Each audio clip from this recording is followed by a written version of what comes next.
How's it going, everyone? It's time for some story time on my near death experience, or near death experiences that I had in 2018 and to some extent early 2019.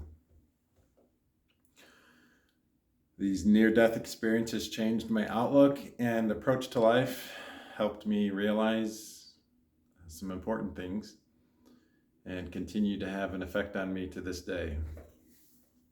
So let's just jump right into it, shall we? It all began on Sunday, June 24th, 2018. I had been battling an unknown, mysterious illness throughout my body for about 4 months.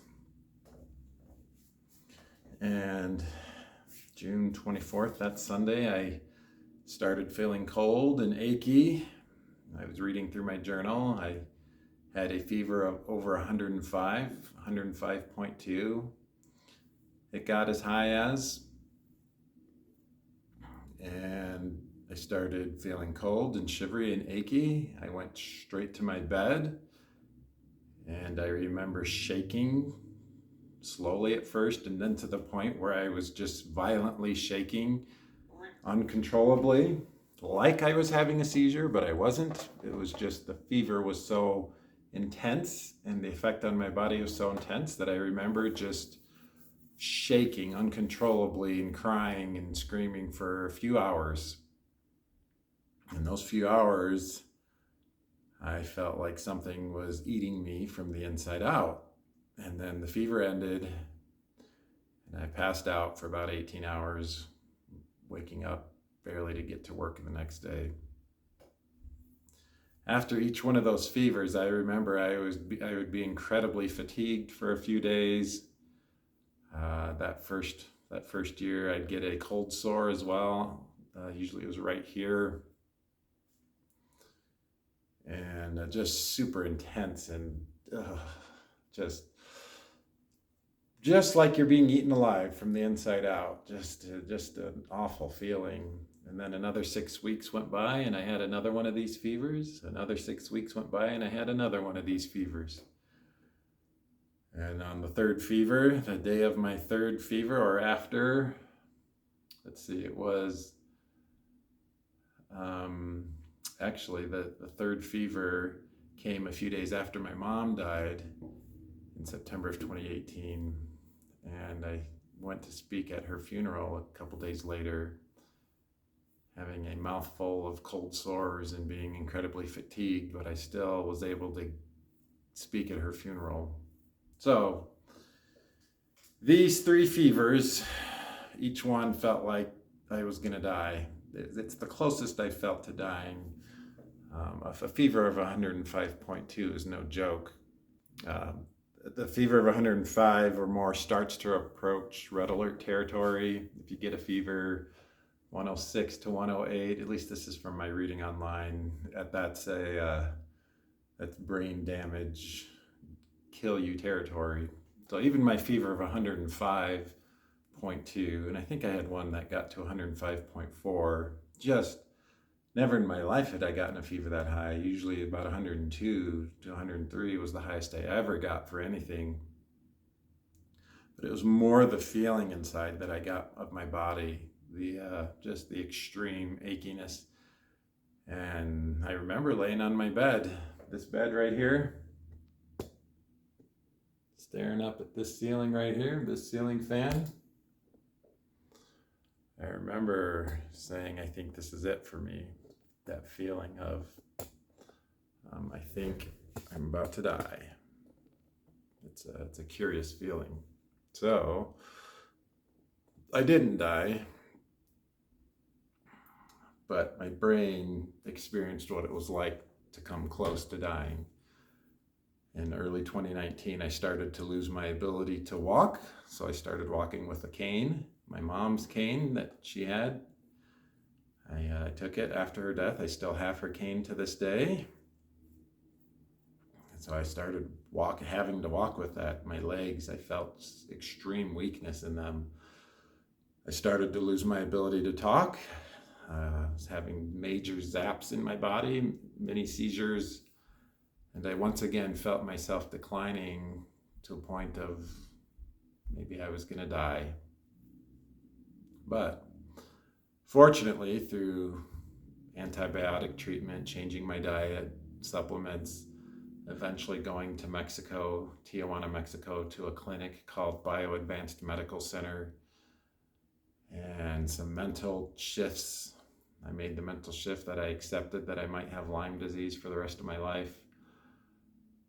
April 2019, that's when I started to have some light bulbs go off, and I started feeling good enough to go out again, to walk around and not need a cane, even though I was still kind of weak at that point. And facing my fear of dancing was one of the things that came up to me. I knew that facing that fear and overcoming it would release some trauma in my body. And it worked.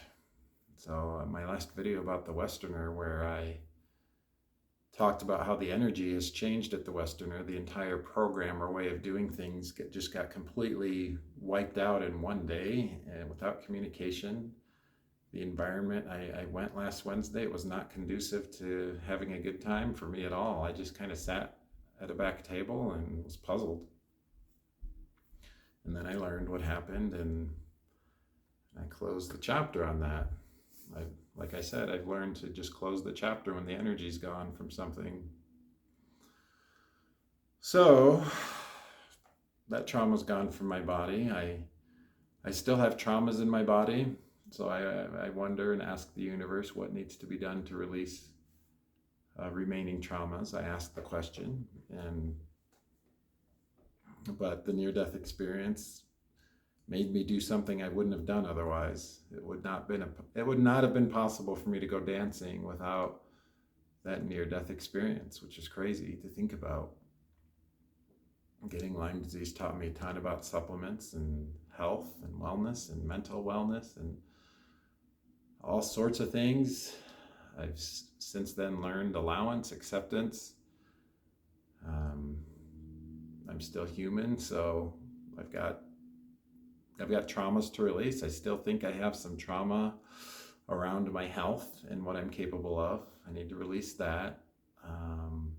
Doing martial arts and shooting firearms has helped me release some of my traumas for bullies and just mean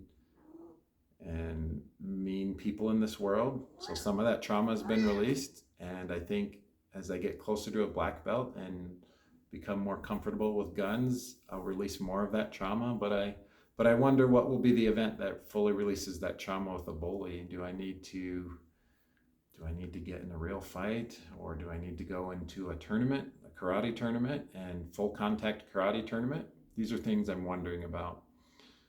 I think the full contact karate tournament's a good idea. Getting into a fight's not the best idea because it's not a video game. Real life's not a video game. So unpredictable things can happen. Someone could have a knife, a gun, friends, like who knows? There's just so much unpredictability to it. But increasing my knowledge of self-defense and guns and tools is helping me release the trauma of bullies. If any of you have ever had a bully in your life, I think that is the answer, is you strengthen yourself. You strengthen your body, your mind, you become knowledgeable in the martial arts, self-defense, karate, jiu-jitsu, learn to grapple, learn to just learn what's available to you to end a fight quickly. And the stronger your body is, the more skilled you are at fighting, the more you don't have to fight, I believe. And that's been a tough one for me because I'm a peaceful man by nature, very peaceful, and part of me is a little irked that I've had to kind of set aside part of that and get a little aggressive and become a killing machine, so to speak, or just learn how to disable people quickly. And it's not something I ever want to have to do in my life, but it's good to build up the knowledge of how to do it. So anyways, that's my near-death experiences. 3 exceptionally high fevers, losing my ability to walk, losing my ability to speak, having seizures regularly. These were just very life-altering events that have brought me to where I am today. I'm now close to the best shape of my life. Losing weight, I kind of have stagnated on that. The divine rocket fuel is almost all gone, so I'm having to recalibrate my source of energy for my weightlifting, martial arts, yoga, all that kind of thing. But a near-death experience will change you, whatever it is for you, a car accident and almost drowning, or a severe life-threatening illness, or whatever it is, it will change you. It will alter your life forever. And at least it did for me. So, yeah, I didn't see a white light or a tunnel or anything like that. I just could logically feel that I was reaching a closer point to death than I'd ever had. Like maybe this is the bar of death, and I was like right here, and my furthest was like right here in the past, and I took such a giant leap toward that line, crossing that line toward death, that it kind of shocked my system and made me capable of new and different things. But today my body feels strong. I feel very strong, capable, very powerful, and on a journey still. The black belt is 5 to 10 years away. Like this first year of martial arts is just to, I think, get a feel for things, to just get a basic feel for things, not even anything else. But I'll do another video of some stuff in another month or two. Now that my hamstring feels pretty fully healed. It's kind of crazy. It's been like 7 weeks since I pulled my hamstring. That's kind of wild to think about. But things are going good. That's my near-death experience. Have you had a near-death experience before? How did it change you? I can connect the dots backwards, and my near-death experience was necessary. I believe those organisms found their way to me in order to help me grow and expand in my life and way of being. And I don't know what's going to happen in the future for my life and my growth. It's still kind of like wandering into uncharted territory right now. I don't really know what's going on or what I'm doing, but I'm just exploring right now. I'm very much exploring and trying to understand this new phase of my life still. But it's going pretty good. Going pretty good. I've learned to be very accepting of things and at peace with whatever happens. That's been a big lesson. And yeah, that's all I have to say. My near-death experiences and some learnings that took place. Curious to hear if you've had any near-death experiences. So, namaste. Thanks so much for listening. See you in the next video.